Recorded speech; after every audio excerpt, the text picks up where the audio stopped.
రంగారెడ్డి జిల్లా బాటసింగారం వద్ద భారీ స్థాయిలో గంజాయి పట్టుబడింది. ఈ నేపథ్యంలో ఖమ్మం రాచకొండ నార్కోటిక్ పోలీసులు తనిఖీలు చేపట్టి 935 కిలోల గంజాయిని స్వాధీనం చేసుకున్నారు. ఒడిశా నుంచి మహారాష్ట్రకు తరలిస్తుండగా స్వాధీనం చేసుకున్నారు. ఎవరికీ అనుమానం రాకుండా గంజాయిని 455 ప్యాకెట్లుగా చేసి పండ్ల ట్రేల్లో ఉంచి డీసీఎంలో తరలిస్తున్నట్లు వెల్లడించారు అధికారులు. ముగ్గురు అంతర్రాష్ట్ర నిందితులను అరెస్టు చేసి పరారీలో ఉన్న ఇద్దరి కోసం గాలిస్తున్నారు.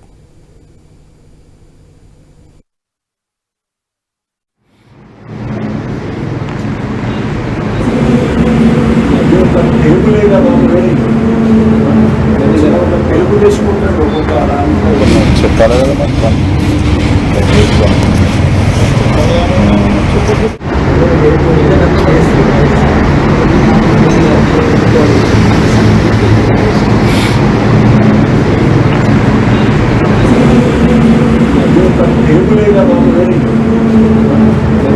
తెలుగు చేసుకుంటాడు ఒక్కొక్క 900 కిలోల గంజాయిని స్వాధీనం చేసుకున్నారు ఖమ్మం రాచకొండ నార్కోటిక్ పోలీసులు. రంగారెడ్డి జిల్లా బాటసింగారం వద్ద భారీ స్థాయిలో పట్టుబడింది గంజాయి. దీనికి సంబంధించి మరిన్ని అప్డేట్స్ మా కరెస్పాండెంట్ ప్రవీణ్ అందిస్తారు. ప్రవీణ్, ఎంతమంది నిందితులు పట్టుబడ్డారు? దీనికి సంబంధించి అధికారులు ఏం చెప్తున్నారు? అప్డేట్స్ ఏంటి ఓవరాల్ గా? అయితే చూసుకుంటే రంగారెడ్డి జిల్లా బాటసింగారం వద్ద భారీగా గంజాయి పట్టుబడినట్టుగా అయితే ఎస్ఓటి పోలీసులు తెలిపారు. అదే ఇదే విధంగా ఖమ్మం రాచకొండ నార్కోటిక్ పోలీసులు అయితే ఇతర సంయుక్తంగా తనిఖీలు చేపట్టారు. తనిఖీలు చేపట్టిన క్రమం లోపల 935 కిలోల గంజాయిని అయితే స్వాధీనం చేసుకున్నారు.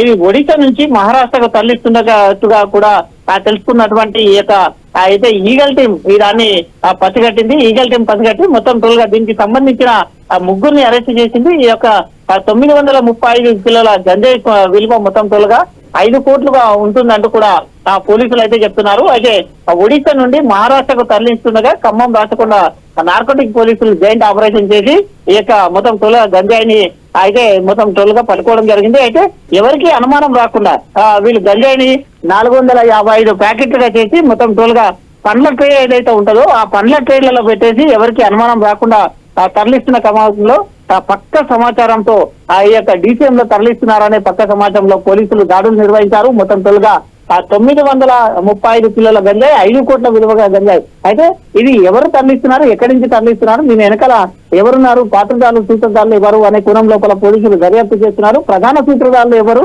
ఇంత పెద్ద మొత్తంలో అయితే ఒడిశా మీదుగా మహారాష్ట్రకు తరలిస్తుండడంతో పెడ్లర్లు ఎవరై ఉంటారు, అక్కడ ఒడిశా నుండి ఎవరు తరలించారు, అక్కడ ఉన్నటువంటి మహారాష్ట్రకి ఎలా వెళ్తుంది, ఈ కోణం లోపల మొత్తం తోలుగా దర్యాప్తు చేస్తున్నారు. దీనికి విదేశాల నుండి ఏదైనా దీనికి లింకులు ఉన్నాయా అనే కోణం లోపల, హైదరాబాద్ లో కూడా దీన్ని ఎవరైనా ప్లెడ్లర్లు ఉన్నారా అనే కోణం లోపల మొత్తం తోలుగా కూడా తెలంగాణ వ్యాప్తంగా అటు ఒడిశా మహారాష్ట్ర అయితే రాష్ట్రాల గుండా కూడా మొత్తం తోలుగా పోలీసులు దర్యాప్తు కూడా చేస్తున్నారు. Right, thanks for updates Praveen.